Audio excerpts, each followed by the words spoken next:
Welcome to our channel. ఈ రోజు మనతో పాటుగా రమ్మగారు ఉన్నారు. నమస్తే రమ్మగారు. నమస్తే. రమ్మగారు, పరమానంద శిష్యుల కథ మనం కొన్ని కథలు చెప్పుకున్నాము. అందులో భాగంగా ఈ రోజు ఒక కథ చెప్తాం. చాలా రోజులైంది కదా. పరమానందయ్య గారికి బోళ్ళంత మంది శిష్యులు ఉన్నారు, అది చెప్పుకున్నాం కదా. 11 మంది శిష్యులు ఆయన. అయితే ఏంటట, పరమానందయ్య గారు ఏం చేసేవారు, ఈ పిల్లలకి ఏదైనా ఒక పని చెప్తే అందరూ చేయాలనుకునేవాళ్ళు. ముందు ఒక చిన్న కథ చెప్పి తర్వాత పెద్ద కథలోకి వెళ్దాం. అయితే ఈయనకి ఏమైందంటే ఒకసారి కాల్లో ముళ్ళు గుచ్చుకుందట. ముళ్ళు గుచ్చుకుంటే ఏమన్నారు, ఆ ముళ్ళు తీయటానికి సాధనం లేదు, ఎలాగోలా తీయాలి. తీయలేకపోయారు. సరే, ఆవిడ ఏమందంటే మెంతిపిండి ఉడకబెట్టి కడతాను, ముళ్ళు కొంచెం పైకి కొసదేలు బయటకు వస్తుంది, సూది పెట్టి లాగేస్తే వచ్చేస్తుందండి అంది. వీళ్ళ ఇంట్లో సూది లేదు. సూదులు ఇప్పట్లాగా పొట్లలో ఎక్కడ పడితే అక్కడ దొరికేసేవి కాదు. అప్పట్లో కమ్మరి వాడి తయారు చేసేవాడు. ఏదైనా పని చేసేటప్పుడు ప్రత్యేకమైన పని, సూది చేయడం అంత చిన్న చాలా కష్టమైన పని. పైగా ఆ సూదులు మనకు వల్ల ఇప్పుడు ఇంత మైన్యూట్ సన్నవి దొరుకుతున్నాయి, అలా ఉండేవి కదా, దబనాలే ఉండేవి పెద్ద పెద్దవి. ఈ కాల్లో ముళ్ళు తీయటానికి సన్నటి సూది కావాలి. రైతులు ఈ కమ్మరి పని చేయించుకునేటప్పుడు, అంటే ఇనపనులు అవి చేయించుకునేటప్పుడు కాసిన సూదులు కూడా పోసి పెట్టమని అడిగేవాళ్ళ.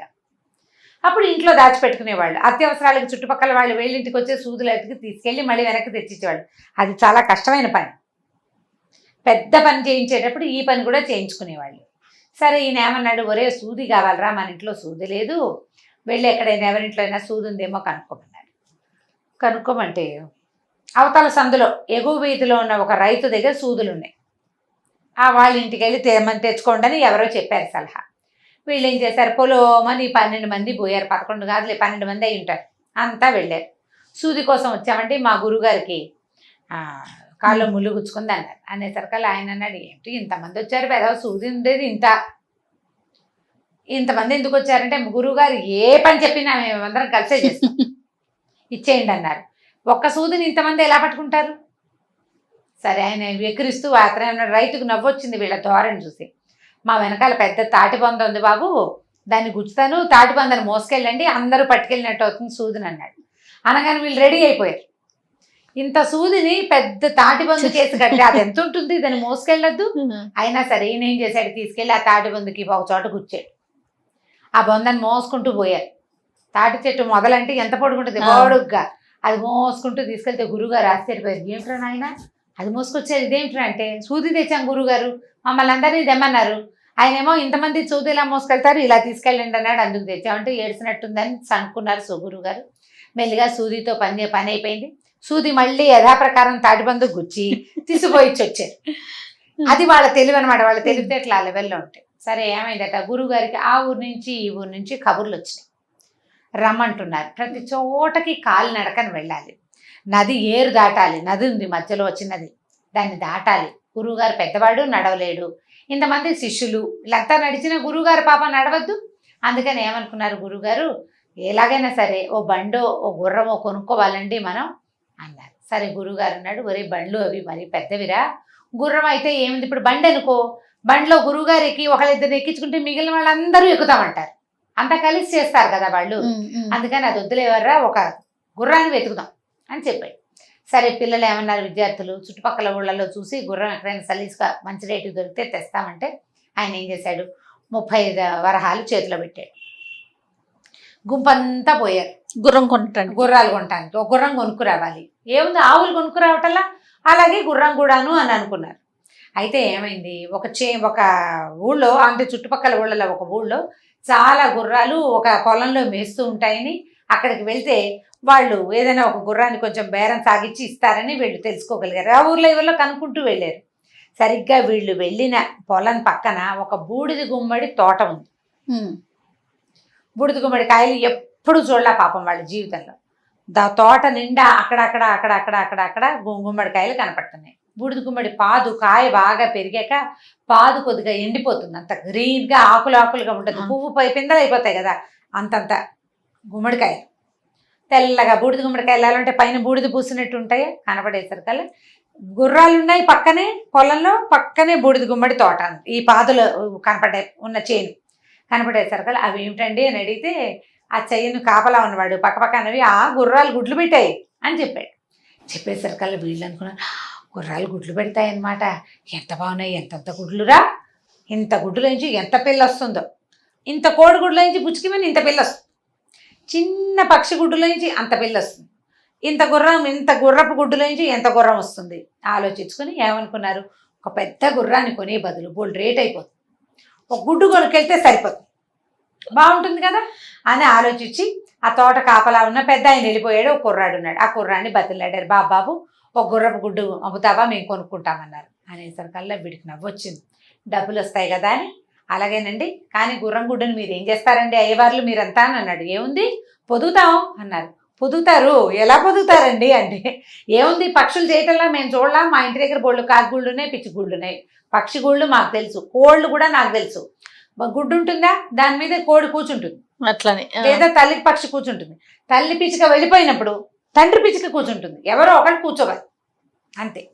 కాబట్టి మా ప్లాన్ ఏంటంటే ఇది తీసుకెళ్ళిపోతాం, ఒక మూల చీకట్లో పెడతాం, గొడ్డ సావిట్లో తేపగా ఒకటి కూర్చుంటాం, ఒకటి టర్న్ అయిపోయాక వాడు లేచి వెళ్ళిపోతే ఇంకోటి వచ్చి కూర్చుంటాడు. మొత్తానికి గుర్రపు గుడ్డు పొదగాలి అంతే. ఇప్పుడు చిన్న గుడ్డు అయితే పక్షులు పొదిగేస్తాయి, పెద్ద గుడ్డు కదా, గుర్రాన్ని ఎక్కడి నుంచి తెస్తాం, తల్లి గుర్రాన్ని తేలేం కదా, కాబట్టి మేమే పొదుగుతాం. అంటే వాడికి పొట్ట చెక్కలయ్యేలాగా నవ్వొచ్చింది. ఏమనుకున్నాడు, సరే అందరికీ 30 రూపాయలండి, మీకైతే 20కే ఇస్తానన్నాడు. 20 వరహాలు ఇచ్చి పావలా కూడా చేయని బూడిది గుమ్మడికాయను ఒకదాన్ని మంచి సైజు బాగా బూడిది పట్టి చక్కగా ఉన్న ఒక గుడ్డును ఒకదాన్ని కొనుక్కున్నారు. డబ్బులు వాడికి ఇచ్చేశారు 20, ఇంకా 10 మిగిలింది. చూసారా, గురువుగారు 30 ఇచ్చారు గుర్రానికి, 20లో తెచ్చేసాం తెలివిగా. 4 రోజులు పొదిగితే చక్కగా మన పిల్ల, పైగా వాళ్ళ అమ్మ కావాలని అయ్య కావాలని ఎందుకు అడుగుతుంది, మనం పొదిగాం కాబట్టి మనమే అమ్మ నాన్న దానికి చక్కగాను హాయిగా అని అనుకుని పట్టుకుపోయారు. ఈ పట్టుకెళ్తుంటే ఏమైంది, మొయ్యాలి కదా, సరే ఒకడు మోసుకెళ్తుంటే అందరినీ తీసుకురమ్మన్నారు గురువు గారు, కాబట్టి తలా ఒక చెయ్యి వేస్తున్నారు దాని మీద. మళ్ళీ మొదట మోసిన వాడికి బరువుగా ఉంటే రెండో వాడి చేతిలోకి మారుస్తున్నారు, మధ్య మధ్యలో చేతులు అందిస్తున్నారు, దానికి వెచ్చగా ఉండటం కోసం. ఒకటి గురువుగారు కలిసి తీసుకురమ్మన్నారు కాబట్టి కలిసి తేవడం కోసం. ఈ సందట్లో ఈ చేతులు మారే వ్యవహారంలో వాళ్ళల్లో ఒకడు కాస్త ఏమైంది, ఒక కారు ఏదో దానికి కాలికి తట్టుకుని ముందుకు పడి ఈ కాయ కాస్త భళ్ళుమని పది. ఇప్పుడు వీడి ఇక్కడ నుంచున్నాడు, వీడు ముందుకు పడ్డాడు అంటే వీడు ముందుకు పడ్డాడా, కాయ దూరం గుండ్రగా బరువు కదా, రాయి విసిరినట్టు దూరంగా వెళ్ళి పడింది. సరిగ్గా అది పడిన పొద పక్క నుంచి ఒక కుందేలు కూర్చునింది అక్కడ. ఇది కాయ పగలంగానే అది హదాట్న ఢామని శబ్దం అయ్యేసరికి అలా కుందేలు పిల్ల బెదిరి ఒక్క ఎగిరి పరిగెత్తింది. వీళ్ళేమనుకున్నారు, గుడ్డు పగిలి పిల్ల ఎగురుతోంది అనుకున్నారు. పరిగెత్తారు, ఒరే గుర్రపిల్ల పారిపోతుందిరా, దొంగ ముక్క మోసం చేసేసింది, 20 రూపాయలు ఇచ్చి కొన్నాము, దాన్ని పట్టుకోండిరా అన్నారు. మొత్తం గుంపంతా పరిగెత్తారు దాని వెనకాల. ఇక అటు పరిగెత్తారు ఇటు పరిగెత్తారు, ఏమైనా సరే అది కాస్త దొరకలేదు. ఇంతలో ఏమైంది, ఈ పొదల వెంట పొట్ల వెంట చెట్ల వెంట వెతికేసుకుంటున్నారు. ఆ దారిని పోతున్న ఒక ధనికుడ భూస్వామి ఒకడు కనపడ్డాడు. అయ్యవార్లు ఏంటండి అడవులు బడితా చేస్తున్నారు అంటే, గుర్రపు గుడ్డు పగిలిపోయిందండి, పిల్ల ఎగిరిపోయింది, దానికోసం వెతుకుతున్నారు. ఆయనకు అర్థం కాల, గుర్రానికి గుడ్డు ఏమిటి, అది పగలటం ఏమిటి, అందులోంచి పిల్ల ఏమిటి, అది ఎగిరిపోవటం ఏమిటి. దూకేసిందండి, మేము చూసాం, తెల్లగా ఎంతుంది చెవులు అదిను. వీళ్ళు చూసింది కుందేల్ని, అది కుందేలని తెలీదు, ఆ గుడ్డులోంచి వచ్చిన గుర్రపిల్లగా వాళ్ళు భావిస్తున్నారు. సరే అక్కడి నుంచి ఆయన బాగా సాకల్యంగా విషయం కనుక్కున్నాడు, ఏం జరిగింది ఏం చేశారని. అప్పుడు వీళ్ళు బూడిద గుమ్మడికాయని నమ్మి మోసపోయారని అనుకుని, అయ్యో పాపం మీకు ఎంత కష్టం వచ్చిందండి, ఇక్కడే మా ఇల్లు, పొలాలు దాటాక రండి అన్నాడు. రండి అంటే ఆయన ఒక గుర్రం మీద వస్తున్నాడు. వీళ్ళేమనుకున్నారు, ఈయనతో వెళ్దాము, ఈయన దగ్గర చక్కగా గుర్రాలు అవి ఉన్నట్టున్నాయి, ఈయనకి గుర్రం సంగతి బాగా తెలిసి ఉంటుంది అని అనుకుని, బాబు మీరే ఏదైనా ఒక మంచి గుర్రం ఇప్పించాలండి, 20 రూపాయలు పోసాం, 20 వరహాలు, అది కాస్త ఇట్లా మోసం చేసేసింది గుర్రపిల్ల, ఎటుపోయిందో, ఆ గుడ్డ మీద వాడి ఇంటికి వెళ్ళిపోతుందో ఏమిటో దొంగమొహం అది అని తిట్టుకున్నారు. ఆయన అన్నాడు, సరే బాబు పొద్దున్న నుంచి పొలాన్ని వెంబడి తిరుగుతున్నారు, రండి అన్నాడు. వీళ్ళేమనుకున్నారంటే, గుర్రంతో గురువు గారిని చూద్దాం అనుకున్నారు. పొద్దున్న బయలుదేరాం, సాయంత్రాన్ని పని అయిపోతుంది అనుకున్నాం, అదేమో అవలేదు, చీకటి పడిపోతుంది. ఈయన రమ్మంటున్నాడు కదా అని వాళ్ళ ఇంటికి పోయేసరికల్లా సరే ఆ రాత్రికి అక్కడ అన్నాలు తిని, గుర్రం కొనుక్కునే వెళ్తామండి, వృధాగా 20 రూపాయలు వేస్ట్ చేసుకున్నాము, 10 రూపాయలు ఉంది మా దగ్గర, ఇంకొక గుర్రాన్ని చూసి పెట్టండి బాబు అని అడిగితే ఆయన జాలిపడి అన్నాడు, నా దగ్గర ఒక ముసలి గుర్రం ఉంది, కుంటిది గుడ్డిది, దానికి కన్ను కనపడదు, ఓ కాలు విరిగింది, పెద్దదైపోయింది, కానీ ఒక్క మనిషిని మోస్తుంది. మీ గురువుగారికి పెద్ద ప్రయాణాలు గాలప్పులు లేవు కదా, గాలపింగ్ లేదు, అదే పరిగెత్తక్కర్లా, గుర్రం నడిస్తే చాలు, ఆయనకి సారీ చేయటం రాదు కదా. కాబట్టి నా దగ్గర ఉన్న గుర్రం పట్టుకెళ్ళండి అంటే, బాబు మరి మా దగ్గర 10 రూపాయలే ఉన్నాయండి అన్నారు. అసలు డబ్బులు వద్దు నాయన, బ్రాహ్మలు మీరు వచ్చి మా ఇంట్లో అన్నం తిన్నారు, ఈ పూట ఉన్నారు, ఇచ్చేస్తా అని చెప్పేసి ఏం చేశాడు, ఆ గుర్రాన్ని వాళ్ళకి ఇచ్చేశాడు. ఆ గుర్రాన్ని ఎలాగోలా తోలుకుంటూ ఇంటికి తీసుకుపోయారు. ఒట్టిగా తోలటమే కాబట్టి అది వచ్చేసింది. అక్కడి నుంచి గురుగారి దగ్గరికి వెళ్ళి వ్యవహారం అంతా చెప్పారు. గురుగారు ఇలాగైందండి, ఇదండి ఇదండి అని చెప్పారు. చెప్పేసరికి బాగానే ఉంది. గురుగారు ఏమన్నాడు, పోనీలేండరా 20 రూపాయలు ఖర్చు పెడితే పెట్టారు, ఎంచక్క గుర్రాన్ని తెచ్చారని సరేననుకున్నారు. గుర్రానికి ఏదో మేపారు, అవి ఇవి పెట్టారు. మర్నాడు ఏదో ఊరు వెళ్దాం అనుకున్నారు. చక్కగా ఒక జీను గీను కళ్ళెం పట్టించి గురువు గారిని గుర్రం ఎక్కించారు. ఆ గుర్రము చాన్నాళ్లుగా మనుషులు ఎక్కడ మానేశారు దాని మీద. గురువుగారు స్థూలకాయుడు, పైగా వీళ్ళు 12 మంది మనుషులకి బెదిరిపోతోంది అది. దానికి అలవాటు తప్పిపోయింది. ఇంత బరువు, పైగా వీళ్ళు హే హే అంటారు, నడిపిస్తారు. ఒకడేమో గడ్డి పరకలు పుచ్చుకుని దాని పక్కన నడుస్తాడు తినడానికి, ఇంకోటేమో పక్క నుంచి మాలిష్ చేస్తాడు. ఆయన చెప్పాడు గుర్రానికి ఏం పెట్టాలి, ఎలా మాలిష్ చేయాలి అవన్నీ చెప్పాడనమాట. అవి ఎప్పుడు చేయాలి, పొద్దున పూట తిండి పెట్టాలి, మధ్యాహ్నం మాలిష్ చేయాలి, సాయంకాలం ఏదైనా గుగ్గిళ్ళు పెట్టాలి. ఎంతసేపు మాలిష్ చేసేవాడు మాలిష్ చేస్తూ ఉంటాడు, గడ్డి పుచ్చుకొని తిరుగుతుంటాడు దాని వెనకాల పడి. అక్కడి నుంచి తోక అది నడవట్లేదు అనుకోండి, తోక నలపాలండి అని చెప్పాడు అనమాట.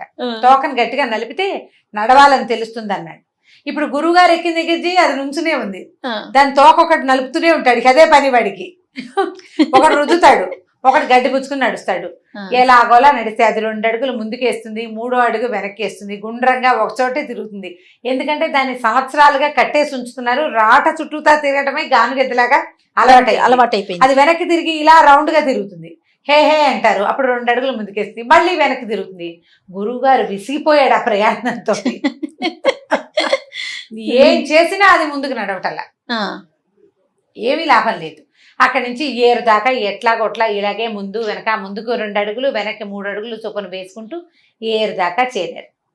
అంతకుముందు గురువుగారిని ఎత్తుకుని తీసుకెళ్లేవాళ్ళు వాళ్ళు, ఆయనకి తడిస్తే ఇబ్బంది అని. ఇప్పుడు గుర్రం ఉంది కదా, హే హే అన్నారు. ఆ నీళ్లలోకి అడుగు పెట్టగానే ఆ గుర్రం తప్పటడుగులేసి ఢామని పడింది. గురుగారు ఓ పక్కకి, గుర్రం ఇంకో పక్కకి. లబో దిబోమన్నాడు. వద్దర్రా అంటే వినకుండా ఆ గుర్రం తెచ్చారు. ఈ గుర్రం ఏమో ఇలా ఉంది, ఒరే నన్ను దీని మీద ఎక్కించకండి రా నాయన అంటే, అయ్యో గురుగారు గుర్రం కదా దాటేస్తుంది అనుకున్నాము, ఇది దాటలేదని మాకు అర్థం కాలేదండి, ఆ మాట తెలుసుంటే గుర్రాన్ని మిమ్మల్ని కూడా మోసుకుపోదు ఇదివరకట్లాగానే అని చెప్పి లేపారు. ఈ గుర్రాన్ని లేపారు. అక్కడి నుంచి ఏం చేశారు, మళ్ళీ దాన్ని కాస్త ఏదో మంచినీళ్ళు తాగింది, ఏదో చేసింది. సరే వీళ్ళు ఏమనుకున్నారంటే కొంతసేపు దీన్ని వదిలిపెట్టేసేద్దాం, కాసేపు అటు ఇటు తిరగనిస్తే తిండి తిన్నిస్తే బాగుంటుంది అనుకుని, ఈ లోపల గురువుగారు పడ్డాడు కదా, ఆయన కాస్త నడు నొప్పిగా ఉంది, ఓ చోట పడుకుంటాను అన్నాడు. అన్నాలు తినేసి పడుకున్నారు. అక్కడి నుంచి గుర్రానికి ఏం చేశారు, చుట్టుపక్కల వదిలేసేసారనమాట దాన్ని. అదేం చేసింది, నీళ్లున్నాయా కాస్త నీళ్లు తాగి ఆ పక్కన ఉన్న చేలో శుభ్రంగా మేసేసి జామని బాగా మేతమేసి నీళ్లు కూడా తాగి హాయిగా అటు ఇటు తిరుగుతూ ఆ పొలం అంతా తొక్కేసరికి ఈ పొలం గలవాడు ఏం చేశాడు, హాత్తెరి ఎవరో గుర్రాన్ని వదిలిపెట్టారని దాన్ని 2 దెబ్బలు కొట్టి తీసుకుపోయి ఇంట్లో కట్టేసుకున్నాడు. వీళ్ళిద్దరు లేచి చూసుకున్నారు, గుర్రం లేదు. గురువుగారికి అసలే నడు నొప్పి, గుర్రం పైగా కొన్నాం, తెచ్చుకున్నాం కదా, ముందు 20 రూపాయలు గుడ్డుకు వేస్ట్ చేశాము, వృధాగా ఎందుకు పోవాలి గుర్రం అని వెతుక్కునేసరికి పొలం గలవాడి ఇంట్లో గుర్రం కనపడింది. వీళ్ళు బతిమలాడారు, బాబు మా గురువుగారి కోసం కొన్న గుర్రం ఆయన నడవలేడు అని చెప్పి బతిమలాడితే వాడికి నవ్వొచ్చి ఏమన్నాడు, ఊరికే వదిలిపెట్టినట్టంటే 10 రూపాయలు ఉన్నాయి అంటే, కాదు 50 వరహాలు నా పంట అంతా తొక్కేసింది అన్నాడు. మళ్ళీ గురువుగారి దగ్గరికి పోయారు. గురువుగారు అంటే, దిక్కుమాల గుర్రం ముందు నుంచి దాని మీద అనుమానంగానే ఉంది, నా దగ్గర అంత లేవురా, 20 రూపాయలు ఉన్నాయంటే వీళ్ళ దగ్గర 10 మిగిలిందిగా, ఆ 20, 10, 30 రూపాయలు చెల్లించుకుని ఆ గుర్రాన్ని చేత్తో పుచ్చుకొచ్చారు. మళ్ళీ ఆ గుర్రాన్ని తీసుకొచ్చారు వాళ్ళు, ఎందుకంటే గురువు గారిని గుర్రం ఎక్కించాలి, అదే వాళ్ళ సిద్ధాంతం. మళ్ళీ ఎక్కించారు. ఎక్కించి ఎలాగోలాగా ఆయన వెళ్లాల్సిన ఊరు దాకా వెళ్ళేసరికల్లా ఆ ఊరు బయట ఉన్న బురదలో మళ్ళీ గుర్రం కాస్త ఢామని పడిపోయి దాని కాళ్ళు విరిగిపోయినాయి, అది కాస్త పడిపోయింది. గురువుగారు వెళ్ళి బురదలో పడ్డాడు. ఆ బురదలో అక్కడక్కడ అంతంత కొండరాళ్ళున్నాయి, బాగా నడుము కాళ్ళు కదలబారిపోయినాయి ఆయనకి. ఆ బురదలో నుంచి గురువుగారిని లేపలేకపోయారు, ఈ గుర్రాన్ని లేపలేకపోయారు. వీళ్ళు ఏం చేస్తారు, గురువుగారు లబో దిబోమని ఏడుస్తుంటే, సరే ఏమన్నాడు, ఊరి నాయన నేను ఎంత ఏడ్చినా మీరు ఎంత లాగినా లాభం లేదురా, ఆ ఊళ్ళోకి వెళ్ళి వాళ్ళని పిలుచుకురండి అంటే, వాళ్ళు ఒక ఎడ్ల బండి తెచ్చి ఆ ఊళ్ళో వాళ్ళు ఎట్లా కొట్లా 10 మంది సాయం పట్టి ఆ గురువుగారి బురదలోంచి ఈడ్చి బయటపడేశారు. గుర్రాన్ని అక్కడే వదిలిపెట్టేశారు. ఇంకా మరేం చేస్తారు, బురదల నుంచి తీసి బయట వదిలేసి ఎట్లా కొట్లా బతుకుతుంది లేని దాన్ని వదిలిపెట్టి గురువుగారిని ఇంటికి తీసుకుపోయారు. వాళ్ళు అన్నారు, అయ్యా ఈసారి కబురు చేసినప్పుడు మేమే బండి పంపిస్తామండి, ఈ గుర్రాలు అవి స్వారీలు చేయబాకండి, మీరు మీ శిష్యులకు అసలు పనులే చెప్పద్దు, వాళ్ళ పనులన్నీ ఇలాగే పాడు పనులుగా ఉంటాయని ఆయనకి ఏదో నూనె రాసి అవి రాసి ఇవి రాసి మొత్తాన్ని మద్దం చేసి ఆయన వైద్యం చేయించి ఆయనతోటి ఏదో ముహూర్తం పెట్టించుకోవడానికి కదా పిలిపించారు.